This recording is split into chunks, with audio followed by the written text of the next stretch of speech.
Hormat Ibu Linda sebagai Ketua Seminar, Ibu Budi sebagai pembahas utama, dan Bu Widi sebagai anggota pembahas. Perkenalkan, saya Putu Ratnafatni dengan nomor induk mahasiswa P0712422508 Bu. Pada hari ini akan melakukan seminar uji proposal yang berjudul tentang jelas.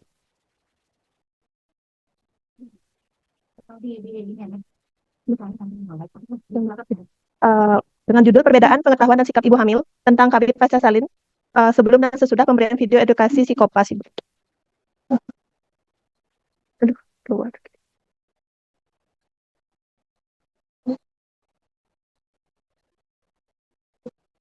Mau ya? Ya Bu, hilang dia. Sudah terlihat Bu?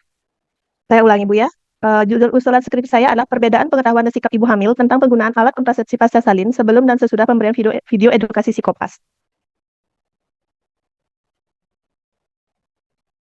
Nggak mau dia ya. Kang, jangan di slideshow gitu Bu. Gini aja Bu.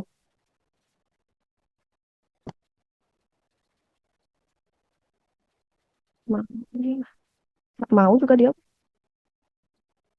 Saya lanjutkan ya. Bab 1 pendahuluan. Adapun alasan saya kenapa mengambil judul Niki untuk penelitian adalah dari masalah kependudukan menjadi salah satu isu utama yang dihadapi dunia saat ini. Dari data yang saya dapatkan dari Worldmeter menunjukkan bahwa tahun 2024 mengalami peningkatan jumlah penduduk 0,1% dari 8,1 miliar jiwa menjadi 8 di tahun 2023 menjadi yang awalnya 8,0 miliar jiwa menjadi 8,1 miliar jiwa.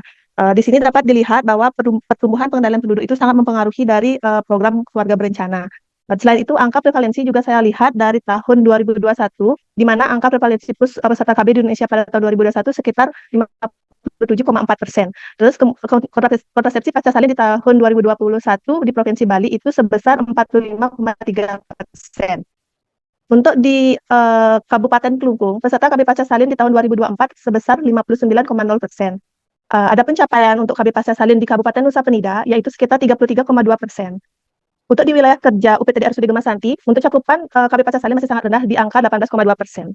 Melihat dari data yang saya dapatkan dari capaian KB Pasca Salin, kemudian saya melakukan studi pendahuluan yang saya lakukan pada tanggal 1 Agustus 2025 di Rumah Sakit Gemasanti. Saya melakukan wawancara kepada sekitar 10 orang ibu hamil yang bersalin, menunjukkan bahwa 8 orang mengatakan belum pernah mendapatkan KIE tentang KB Pasca Salin, sedangkan 2 orang lainnya sudah mendapatkan KIE tentang KB Pasca Salin.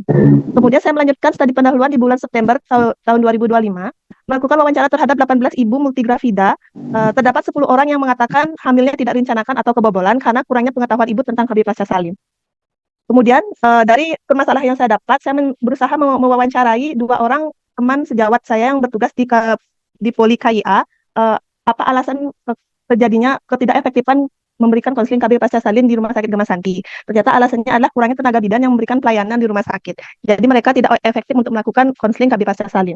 Dari permasalahan itulah saya memiliki solusi pemberian konseling melalui video edukasi. Alasannya karena menurut Christian tahun 2024 bahwa media audiovisual dianggap lebih efektif dibandingkan media lainnya karena media audiovisual memberikan unsur suara dan gambar sehingga mempunyai kemampuan yang lebih baik untuk memberikan informasi baik melalui media auditif maupun visual begitu. Adapun rumusan masalah yang dapat disampaikan adalah apakah ada perbedaan pengetahuan dan sikap ibu hamil tentang penggunaan alat kontrasepsi pasca salin sebelum dan sesudah pemberian video edukasi psikopas. Tujuan penelitian terdiri dari 2, yaitu tujuan umum, yaitu untuk membuktikan perbedaan pengetahuan dan sikap ibu hamil tentang penggunaan alat kontrasepsi pasca salin sebelum dan sesudah pemberian video edukasi psikopas. Adapun tujuan khususnya adalah mengidentifikasi karakteristik responden, mengidentifikasi pengetahuan ibu hamil tentang penggunaan alat kontrasepsi pasca salin sebelum dan sesudah pemberian video edukasi, mengidentifikasi sikap ibu hamil tentang penggunaan alat kontrasepsi pasca salin sebelum dan sesudah pemberian video edukasi. Kemudian yang D, menganalisis pengetahuan ibu hamil tentang penggunaan alat kontrasepsi pasca salin sebelum dan sesudah pemberian video edukasi. Yang E, menganalisis sikap ibu hamil tentang penggunaan alat kontrasepsi pasca salin sebelum dan sesudah pemberian video edukasi. Adapun manfaat dari penelitian ini adalah, yang pertama, manfaat untuk teoritis bagi instansi pendidikan guna menambah wawasan dan pengetahuan tentang KB Pasca Salin. Untuk bagi peneliti, tambah pengalaman peneliti dalam melakukan penelitian tentang KB Pasca Salin. Kemudian yang kedua ada manfaat praktis bagi masyarakat memberikan informasi edukasi pengetahuan terhadap masyarakat tentang KB Pasca Salin. Yang kedua bagi tempat penelitian digunakan sebagai referensi untuk peningkatan pelayanan guna meningkatkan capaian KB Pasca Salin agar mendapatkan cakupan nasional yaitu sekitar 75%. Adapun tinjauan teori atau tinjauan pustaka yang saya sampaikan, yaitu yang pertama adalah tentang konsep pengetahuan, yang kedua tentang konsep sikap, yang ketiga tentang kehamilan, yang keempat tentang KB pasca salin, dan yang kelima tentang psikopas atau sel video konseptif pasca salin. Bab 3 ada kerangka konsep, di mana di kerangka konsep ada variabel, di mana variabel di sini ada variabel bebasnya adalah pemberian psikopas atau sel video kontraseptif pasca salin, di mana akan mempengaruhi variabel terpikat yaitu dependen. Yang pertama tentang pengetahuan ibu hamil trimester 3 terhadap penggunaan alat kontraseptif pasca salin, dan yang kedua variabel terikatnya dependennya adalah sikap ibu hamil trimester 3 terhadap penggunaan alat kontraseptif pasca salin. Adapun beberapa faktor yang tidak dilakukan penelitian yaitu faktor-faktor yang mempengaruhi, diantaranya faktor umum, pendidikan, paritas, dan pekerja. Definisi operasional. Di mana definisi operasional di sini adalah tentang variabel yang pertama, memberikan video edukasi, di mana definisi operasionalnya adalah perlakuan berupa pemutaran video edukasi, media video berdurasi kurang lebih 10 menit yang berisi materi tentang pengertian, manfaat, jenis, waktu penggunaan, dan efek samping dari kontrasepsi pasca salin pada ibu hamil trimester 3. Variabel yang kedua yaitu pengetahuan ibu hamil trimester 3, di mana definisi operasionalnya adalah kemampuan ibu hamil trimester 3 dalam menjawab pertanyaan terkait alat kontrasepsi pasca salin sebelum dan setelah menonton video edukasi. Adapun cara pengukurannya berupa kuesioner pilihan benar atau salah, di mana terdapat 32 pertanyaan. Hasil ukurnya, skor benar diberikan nilai 1, sedangkan skor salah diberikan nilai 0. Adapun skala ukur yang digunakan berupa rasio. Yang ketiga, sikap ibu hamil trimester 3, di mana definisi operasionalnya ada respon atau kecenderungan ibu hamil trimester 3 dalam menerima atau menolak penggunaan alat kontrasepsi pasca salin berupa respon atau perasaan setuju atau tidak setuju ibu hamil terhadap penggunaan alat kontrasepsi pasca salin setelah menonton video edukasi. Adapun cara pengukurannya menggunakan kuesioner Likert, di mana jumlah soal di sana ada 8 pertanyaan. Hasil ukurnya berupa pilihan sangat setuju, setuju, tidak setuju, dan sangat tidak setuju. Skala ukurnya berupa rasio. Saya lanjutkan, hipotesisnya, H0-nya adalah terdapat perbedaan pengetahuan dan sikap ibu hamil tentang penggunaan alat kontrasepsi pasca salin sebelum dan sesudah pemberian video edukasi psikopas di UPTD RSUD Gemasanti, Nusa Penida. Selanjutnya ada metodologi penelitian. Adapun jenis penelitian digunakan adalah penelitian ini menggunakan penelitian kuantitatif dengan rencana pre-eksperimental dengan desain one group pretest post-test design, di mana responden akan dilakukan pretest pada awal sebelum diberikan video edukasi edukasi psikopas, kemudian dilakukan treatment atau perlakuan berupa pemberian video edukasi psikopas, kemudian dilanjutkan dengan post-test pada akhir kegiatan setelah diberikan video edukasi psikopas. Alur penelitian diawali dengan studi pendahuluan, dilanjutkan dengan perumusan masalah, kemudian penentuan populasi, di mana populasi di sini adalah seluruh ibu hamil trimester 3 yang berkunjung ke Rumah Sakit Gemasanti, Nusa Penida. Kemudian lakukan sampling dengan pemilihan kriteria inklusi dan eksklusi. Sampling yang digunakan adalah teknik sampling menggunakan non-probability sampling jenis purpose sampling. Kemudian lanjut dengan pengambilan dan pengelolaan data, dilanjutkan dengan analisis data dan penyajian data. Adapun tempat dan waktu, di mana tempat penelitian akan dilaksanakan di UPTD RSUD Gemasanti, Nusa Penida pada bulan Februari sampai April 2026. Populasinya adalah seluruh ibu hamil trimester 3 yang berkunjung ke Rumah Sakit Gemasanti pada periode penelitian. Adapun sampel yang digunakan menggunakan rumus PISA dan Mirsel, di mana berdasarkan perhitungan besaran sampel, jumlah populasi ibu yaitu 40 ibu hamil trimester 3 dengan tingkat kepercayaan 95% dan tingkat kesalahan 5%, diperoleh besaran sampel minimal sebanyak 36 responden. Untuk mengantisipasi kemungkinan dropout sampel, jumlah sampel tersebut ditambah 10% sehingga total sampel yang digunakan dalam penelitian ini sekitar 40 responden.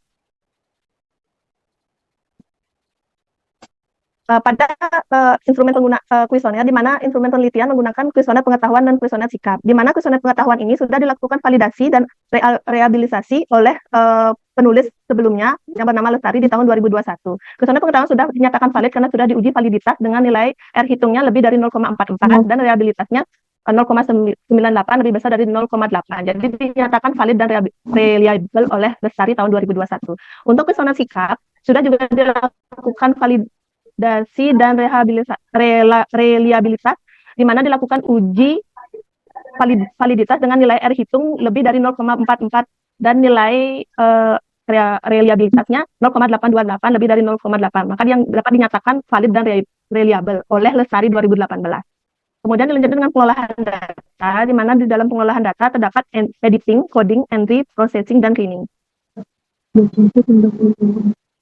Analisis data. Di sini analisis data ada dua, yaitu analisis univarian dan analisis bivarian. Di mana analisis univarian, data yang akan dianalisis dengan analisis univarian antara lain adalah karakteristik ibu, di mana di sana terdapat karakteristik ibu berupa umur, pendidikan terakhir, pekerjaan, dan grafida. Untuk analisis univarian yang kedua, yaitu karakteristik pengetahuan dan sikap ibu sebelum dan sesudah diberikan video edukasi untuk mengetahui gambaran umum pengetahuan dan sikap responden, melihat distribusi skor sebelum dan sesudah intervensi, dan menentukan kategori, baik itu baik, cukup, kurang, atau positif, ataupun negatif.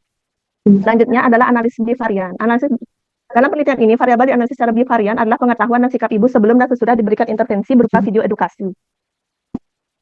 Ini menggunakan menggunakan video Smirnov karena jumlah sampel kurang dari 50. Data dikatakan berdistribusi normal apabila p-value-nya lebih dari 0,05, sebaliknya dikatakan tidak berdistribusi normal apabila p-value-nya kurang dari 0,05.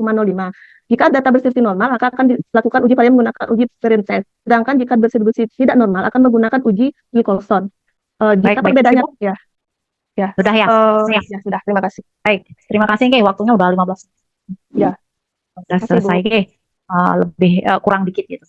Oke, baik. Untuk kesempatan pertama, Ibu sudah ini dulu ya, sudah minum dulu mungkin, dan siapkan alat tulisnya. Ya. Mencatat, kemudian kalau seandainya memang perlu di-record, silakan. Untuk kesempatan pertama, saya berikan kepada mahasiswa yang menghadiri seminar proposal ini, silakan. Raise hand mungkin. Apakah ada? Kayaknya nggak ada, ini udah sore ini ya. Baik, kalau seandainya tidak ada, mungkin saya berikan kesempatan berikutnya kepada Bu Dr. Nyoman Budiani. Untuk waktunya saya persilakan Ibu. Silakan Bu. Baik, terima kasih Bu Linda. Cari-cari speaker di mana jadi. Bu Putu tolong di stop set dulu ya. Ya, stop set. Ya. Saya harus bisik-bisik nih sekarang. Suara saya terdengar kah? Terdengar jelas-jelas. Oke, baik. Terima kasih. Yang pertama, selamat ya Bu Putu Ratna Fatmi sudah menyelesaikan proposal ya. Harapannya dengan proposal ini nanti bisa menuntun Ibu untuk melakukan penelitian, semoga lancar. Kemudian untuk mahasiswa semua juga jangan pada semangat ya. Jadi segera selesaikan proposal gitu.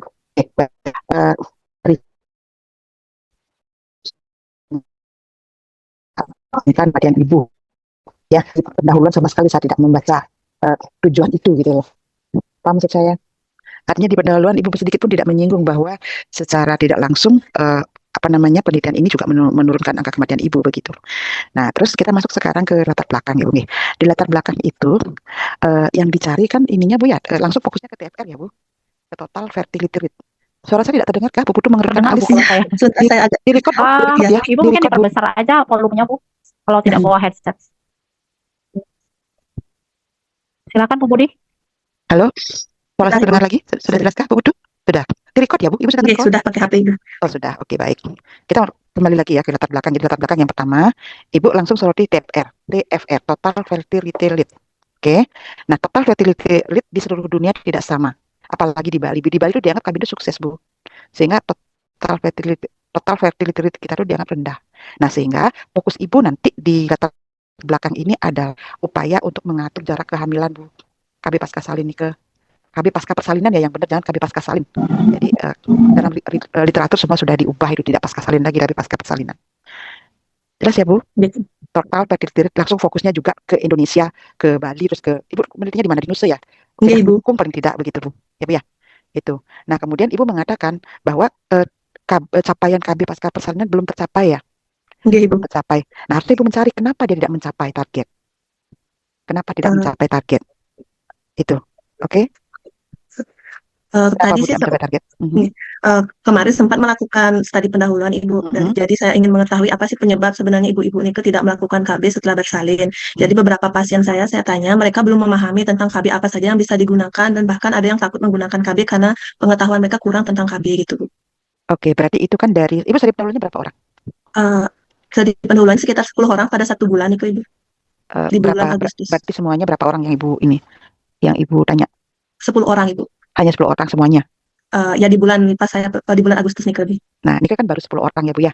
Jadi gini Bu, maksud saya gini. Kalau memungkinkan, Ibu cari kenapa sih capaian di Kelungkung atau capaian di Nusa Penida itu tidak tercapai. Apa penyebabnya? Cari.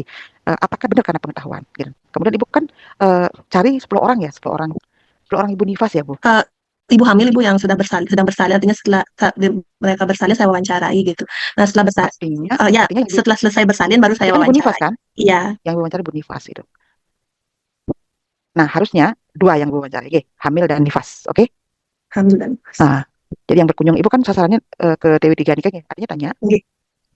bisa jadi bu, maksudnya begini bu, kenapa ibu harus konversi ke hamil juga? Bisa jadi ketika persalinan kan anak lelah nih ke, setelah persalinan kan lelah, terus ibu tanya-tanya, bisa jadi jawabannya dia mengarah ke tidak tahu gitu bu. Tapi ketika dia dihamil tenang dia, jadi ibu bisa bertanya dan hasilnya lebih objektif. Itu ya bu? Ya. Ya. Nah, pokoknya prinsipnya gini bu, saya ingin yakinkan bahwa penyebab rendahnya atau tidak tercapainya KB pasca persalinan ini adalah karena kurangnya pengetahuan gitu bu, sehingga relevan dengan penelitiannya ibu memberikan edukasi. Oke. Nah, terus tadi saya sudah mendengar Bu, Ibu menyampaikan bahwa dengan memberikan video, jadi dia dengan audio dapat, visual dapat gitu ya, sehingga lebih mudah paham. Tapi kan video juga punya kelemahan Bu, gitu, punya kelemahan. Nah, Ibu harus cantumkan kelemahan itu sehingga kelemahan dari video itu bisa Ibu pakai untuk pengendalian variabel yang di bab 4 nanti Bu. Nih kaitannya juga. Oke Bu. Sudah jelas? Ini ke latar belakang ya. Nah, sekarang masuk ke tujuan Ibu. Tujuan yang pertama nih, Ibu kan mengidentifikasi karakteristik ya Bu. Oke ibu. Nah, kalau yang namanya penelitian apapun gitu, ini kan wajib mencari karakteristik, Bu. Nah, sehingga tidak perlu dicantumkan di tujuan khusus, kecuali Ibu memang mengidentifikasi atau Ibu meneliti tentang karakteristiknya. Artinya karakteristik itu sebagai variabel yang Ibu teliti. Baru Ibu masukkan ke tujuan khusus. Tujuan. Tapi kalau hanya mengetahui karakteristik sebagai pelengkap variabelnya Ibu, itu tidak perlu dituliskan di tujuan khusus, Bu. Ya, berarti yang hapus Bung ya? Oke, ya. Kan Ibu tidak ada membandingkan kan karakteristik Ibu dengan pengetahuan itu nggak ada kan? Nah, berarti dihapus ya. Oke, nah kemudian lanjut ya di ke bab 2, di ke bab 2 nih ke mohon ditambahkan di pengetahuan, di sikap tentang cara pengukurannya ya Bu. Cara pengukuran pengetahuan, cara pengukuran sikap gitu ya. Nah, terus oke, sudah Bu. Ya. Nah, kemudian untuk di ini apa namanya di hamil perubahan di konsep kehamilannya Ibu, ini ke sebenarnya di sini nggak perlu tuliskan ada perubahan tanda Chadwick, tanda macam-macam Bu. Yang paling penting adalah bagaimana Ibu hamil TW3 itu bisa menerima edukasi Bu. Berarti terkait perubahan apa Bu? Perubahan kemampuan menerima, kemudian gangguan artinya perubahan psikologisnya itu Bu. Kemudian keluhan-keluhan yang menyebabkan tidak nyaman Bu. Artinya gini, semua kondisi yang bisa menghambat dia belajar menerima edukasi, Nike yang dicantumkan ya Bu ya. Jelas ya. Bu Linda nanti kalau waktunya sudah habis info ya Bu. Oke, siap Bu. Saya udah berusaha cepat-cepat ini. Nanti biar enak Bu butuhnya ini meneliti. Iya. Terus lanjut sekarang ke bab 3 Bu. Bab 3, oke. Bab 3 itu tentang kerangka konsep ya Bu ya. Saya ingin tahu Bu, apa artinya Bu? Bagaimana Ibu ini? Tolong jelaskan arti gambar yang Ibu buat ini. Yang gambar desain penelitian ini ya Bu ya? Kerangka konsep Bu. Kerangka konsep. Oh, kerangka konsep. Mungkin ditayangkan ya Bu Budi. Ya, saya ingin dijelaskan oleh Bu Putu. Slide share dulu Bu. Boleh. Di bab 3. Ya, ini. Jelaskan Bu arti bagian itu Bu. Arti gambar ini. Jadi di sini variabel bebas kita kan pemberian psikopas. Ini akan mempengaruhi variabel dependennya itu variabel terikat. Jadi dengan pemberian psikopas ini diharapkan akan mempengaruhi pengetahuan ibu hamil dan sikap ibu hamil gitu. Pengaruhnya gimana Bu? Jadi pengetahuan ibu mengalami peningkatan dan sikap ibu ke arah positif itu. Itu maksudnya bagaimana psikopas ini bisa meningkatkan pengetahuan dan sikap ibu? Bagaimana psikopas bisa meningkatkan pengetahuan dan sikap ibu? Dengan memiliki pengetahuan yang baik tentang KB pasca salin. Dengerin saya dulu, Ibu. Okay. Bagaimana psikopas bisa meningkatkan pengetahuan dan sikap ibu pasca persalinan ini? Iya, kan Ibu mengatakan tadi pemberian psikopas dapat meningkatkan pengetahuan dan sikap kan? Ya. Nah, sekarang pertanyaan saya bagaimana si psikopas ini bisa meningkatkan begitu Bu? Karena di dalam video silakan.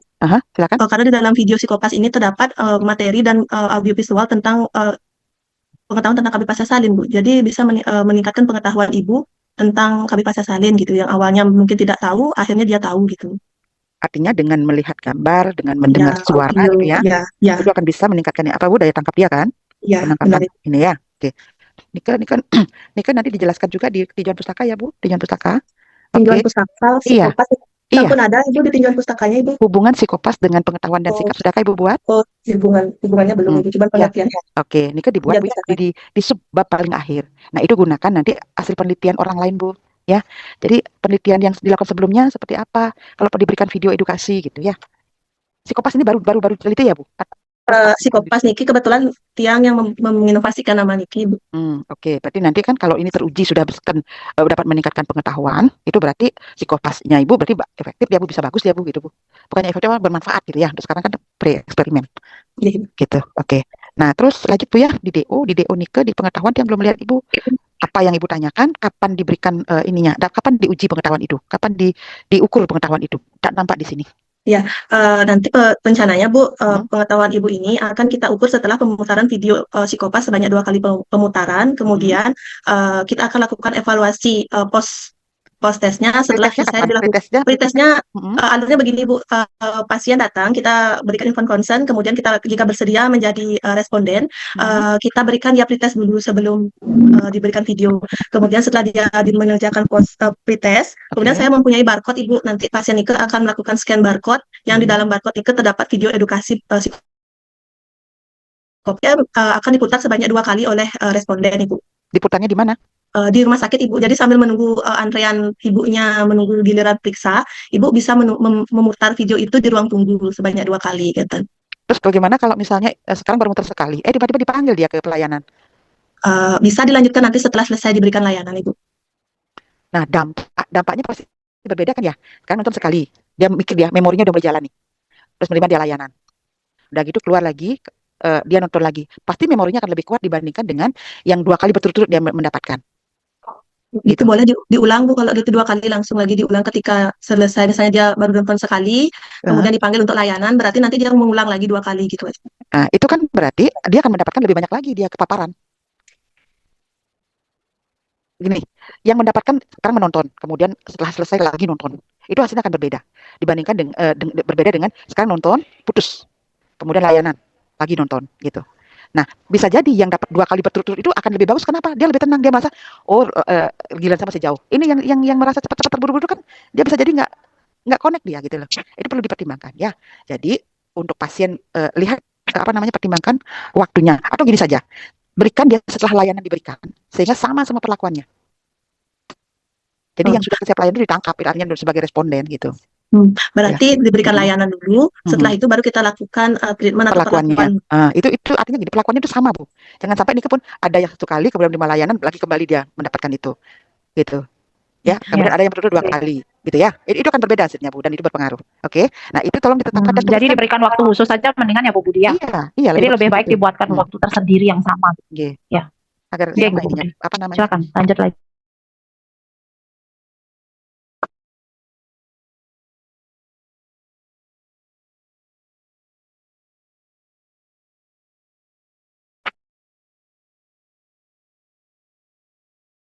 Nggih, pada hari yang sama. Nggih, nggak apa-apa. Dibandingkan misalnya begini, pasiennya pulang nonton di rumah, kemudian ambil lagi post test, itu membuat ribet si peneliti dan membuat bias gitu.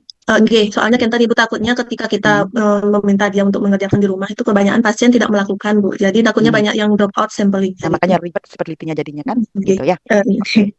Berarti yang sikap juga sama ya Bu ya, pemaparan ininya ya. Kapan diberikan? Oke. Nah, terus ininya standarnya rasio ya Bu. Tapi mana rasio Bu? Apakah itu data rasio? Rentangan Bu. Jangan ada rentangan.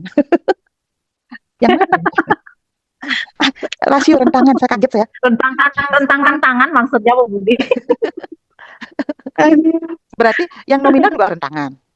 Kemudian yang ordinal rentang, kemudian ada undang-undangnya lagi. Terus yang rasio seperti apa Bu? Ibu akan seperti apa membuat ini data? Maksudnya rasio itu kayak gini Bu. Jadi kita kasih dia misalnya nilai dari angka minimal berapa angka maksimalnya gitu. Jadi nanti pengetahuannya kita ukur dari nilai pretestnya berapa, apakah ada peningkatan setelah diberikan video itu, apakah nilainya meningkat gitu. Rugi dong kami ngetemel dosen medpen, dosen biostat nih ngomong. Ya, bukan seperti itu ya. Jadi skala rasio itu gimana Bu? Dia punya apa yang paling khas itu rasionya? Perbandingan. Dia punya nol absolut kan Bu? Mempunyai nol mutlak Ibu. Iya, nol mutlak. Ini kan yang utama. Kemudian kenapa pengetahuan ini bisa Ibu jadikan ke rasio? Karena dia bisa dirasiokan. Artinya nilai yang 2 itu akan lebih tinggi atau 2 kali lipat dari yang mendapat nilai 1 gitu kan? Ya, itu dipahami. Jangan sampai ngawak-ngawak direntangkan, itu kaget saya. Ya, oke. Kemudian hipotesis. Nanti belajar lagi, maksud saya belajar lagi nanti skala rasionya ya. Nah, sekarang lanjut ke hipotesis Ibu. Ibu jadikan ini 2 hipotesis ya. 2. Karena kalau satu dijadikan hipotesis, Ibu harus analisis jalur ini, Bu. Gitu. Ya kita harus melihat kombinasi hubungan atau pengaruh dari kedua variabel ininya, pengaruhnya terhadap kedua variabel ini, sikap dan pengetahuan dan sikap, Bu. Ya, jadi jadikan dua hipotesis, oke? Perbedaan pengetahuan, perbedaan sikap, ya. Oke, kemudian, nah kalau seperti tadi, Bu, caranya Ibu mengumpulkan data, berarti pendekatan pengumpulan datanya Ibu gimana, Bu? Sekarang pretest, kemudian berikan dia edukasi video, terus selanjutnya berikan terus ininya ambil data post testnya. Ini kan berarti gimana pendekatan pengumpulan datanya Ibu? Pretest one design one group ini kan Berarti pendekatan pengumpulan datanya Ibu gimana? Apakah ini kan yang disebut dengan cross sectional? enggak Ibu. Terus namanya apa, Bu? Sekarang pretest, berikan dia perlakuan. Udah setelah diberikan perlakuan, ambil data post testnya, itu namanya apa, Bu? Eksperimental, Bu. Itu kan namanya desainnya pra eksperimen. Kemudian rancangannya menggunakan pretest, post test, Desain one group, pretest, post test. Terus sekarang pendekatan pengumpulan datanya gimana? Terhadap variabel independen dan dependen itu diambil bersamaan tidak? Kan tidak, tadi Ibu bilang bukan cross sectional kan? Berarti gimana? Bukan cross sectional. Itu dah apa adanya ke? Pros?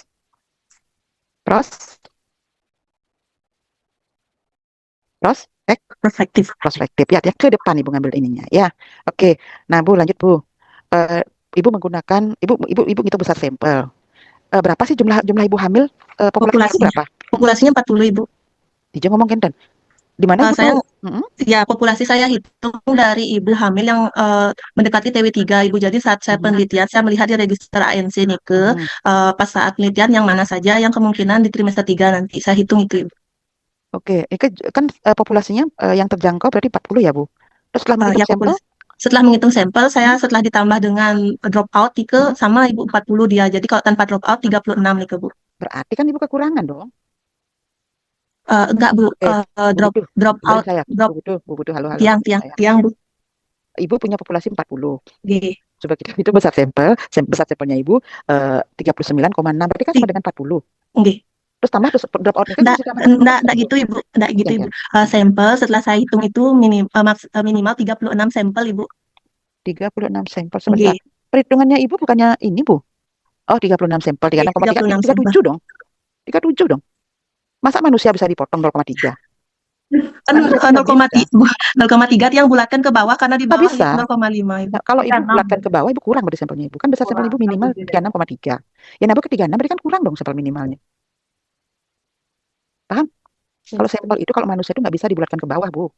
Ibu ampun. Harus bawa ke atas. Oh, berarti kalau misalnya 36,3 itu yang harusnya bulatkan ke 37 gitu, Bu ya? Iya, 36,01 pun Ibu bulatkan ke 37, Bu. Oh, saya kira boleh dibulatkan ke bawah kayak itu angka Ibu. Nah, wah dan ini ke. Oke ya, Bu. Berarti Ibu gunakan ini total sampling dari ini ujung-ujung ini. Ya. Oke, coba cek lagi. Dan Ibu menggunakan probabilitas yang Ibu gunakan ini, P-nya 0,5, kemudian Q-nya 0,5, berarti probabilitas Ibu gunakan. Lebih bagus Ibu cari penelitian, Bu. Cari penelitian yang mirip, Bu Linda. Nanti di ini ya, Bu. Jadi cari penelitian yang mirip, sampelnya mungkin aja di bawah ini gitu, Bu.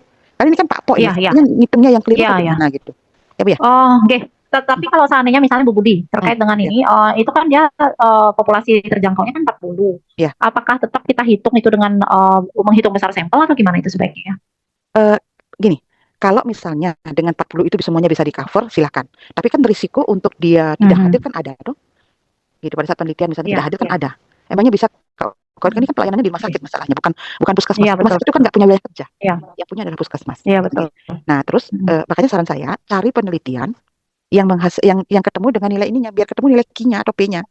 P-nya lah paling ini kan. Nanti kan Q-nya bisa bisa disesuaikan. Gitu kan. Yang ini kan probabilitas yang dipakai 0,05 kan. Nah, kalau P nanti diketahui 0,5 ya. Q-nya kan bisa jadi berubah kan? Gitu. Iya, benar. Itu yang ininya itu dipakai yang mana ya, Bu? Tapi ini, Bu. Terkait dengan ini prevalensi apa berarti kita gunakan? Prevalensi apa kita gunakan sebaiknya itu? Mungkin ini kalau dari hasil penelitian. Nah, makanya penggunaan KB-nya, Bu. Oh iya. Coba nanti Bu Putu Ratna sebagai mahasiswa juga cari yang terdekat konsultasi ke Bu Linda ya. Gitu. Oke, siap. Sehingga nanti mungkin aja besar sampelnya menurun, Bu. Bukan semuanya nih. Tapi kalau misalnya memungkinkan 40 sampel juga nggak apa-apa, Bu.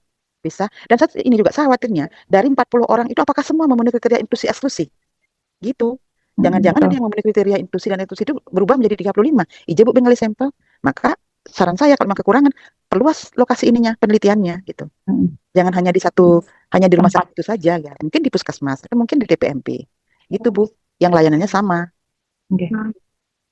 Izin Ibu, Hmm. izin. Seandainya Niki kan kemarin dia ngambilnya di kohort registernya poli kandungan Niki Bu. Iya. Seandainya kalau saya sekalian ngambil misalnya di ruang bersalin, kalau misalnya ada ibu trimester 3, apakah boleh diizinkan seperti itu Ibu? Untuk sampelnya nanti kita ambil sekalian di ruang bersalin pas ibunya misalnya ada keluhan yang kayak PPI, yang kayak gitu kan di ruang rawat inap nih yang kayak gitu bisa nggak Bu? Nah, sekarang kan tergantung ibu membuat kriteria inklusi. Sekarang begini Bu, Oh, ya, kalau ibunya misalnya sedang PPI, ibunya sedang PE nih, kan dengan komplikasi kan? PPI ya. Nah, itu udah bisa dengan komplikasi PPI, bisa dengan PE misalnya.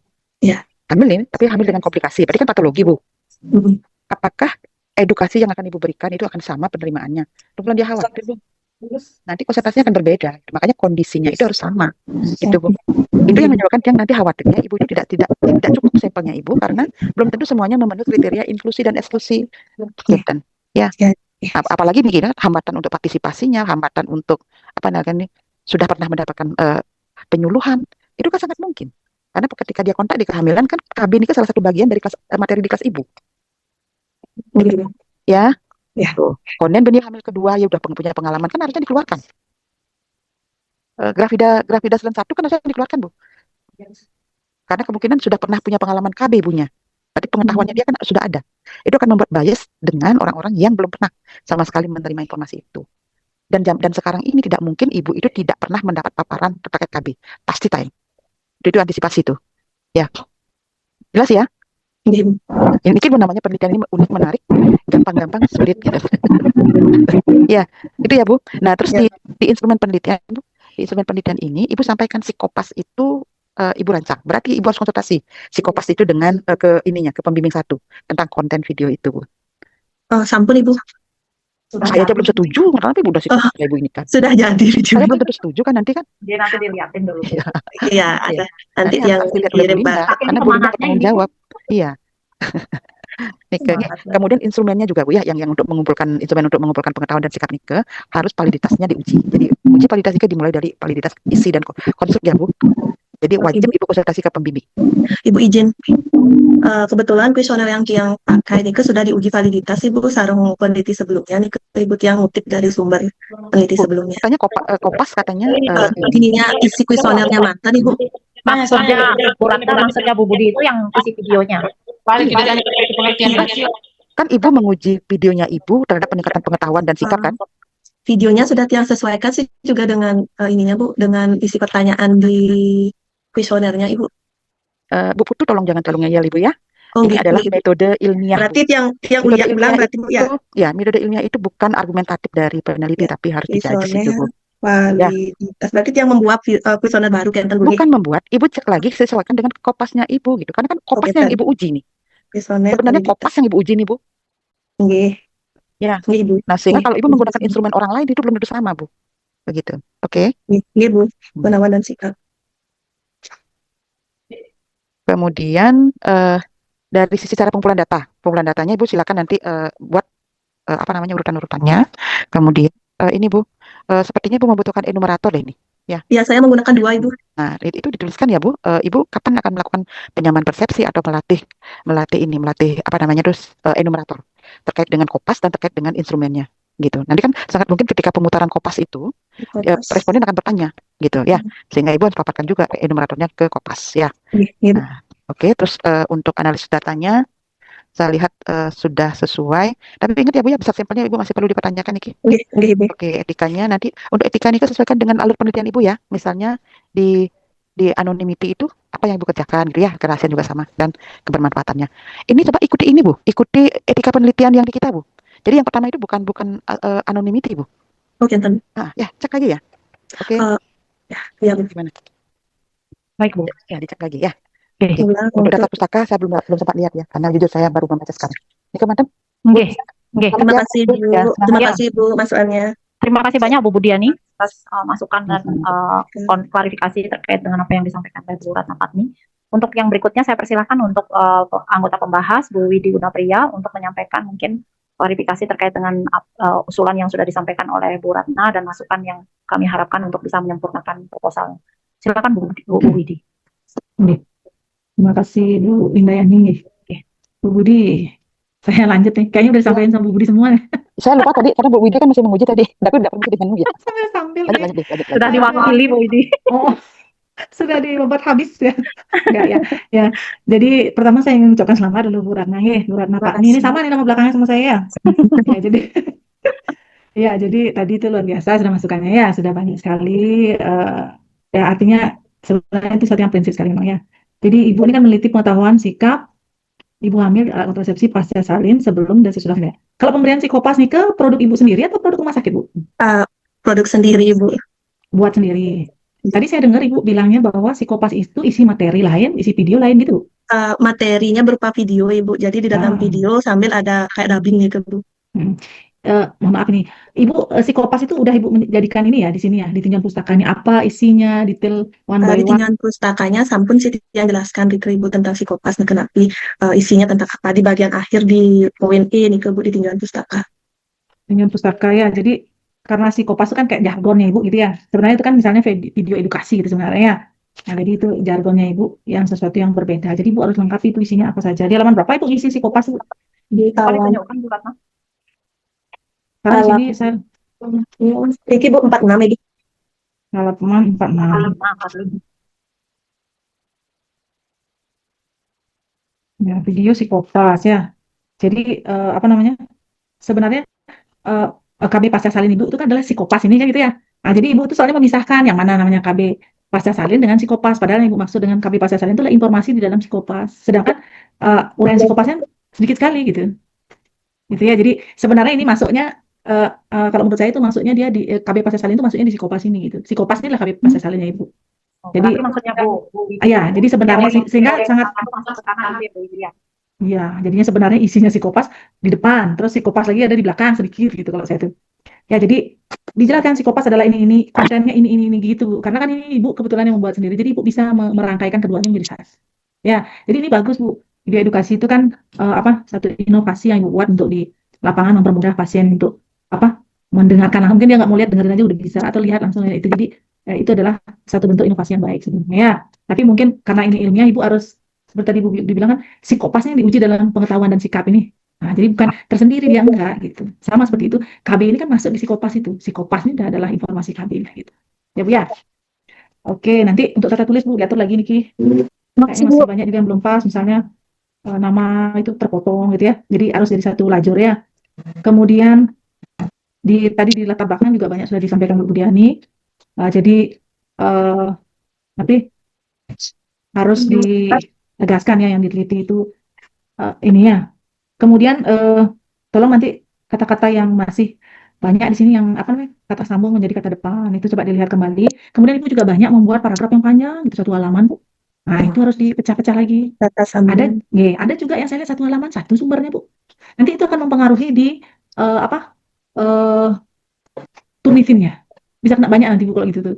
Ya, nanti kalau bisa dipecah-pecah Bu, Ibu ada yang satu paragraf itu satu tapi satu sumbernya. Ya, kelihatannya saya lihat di belakang di daftar pustaka lumayan banyak.